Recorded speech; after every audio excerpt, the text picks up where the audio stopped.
Bonjour, peut-on communiquer avec un satellite à 25 milliards de kilomètres de la Terre? Eh bien la réponse c'est oui, et je vais vous expliquer comment.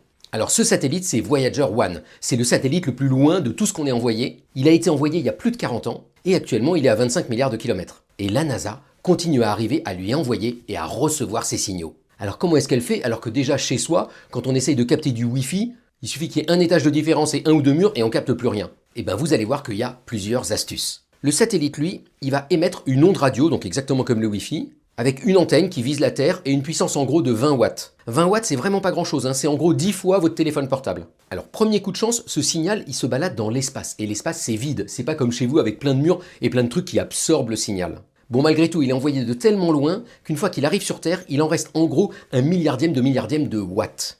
Mais on arrive quand même à le détecter grâce à des super antennes. Les voilà, ces antennes.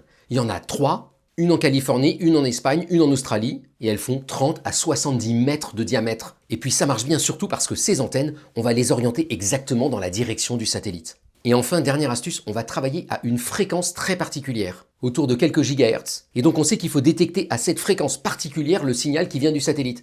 Et ça permet de le distinguer de tous les autres signaux parasites qui viennent par exemple des tours de téléphone portable.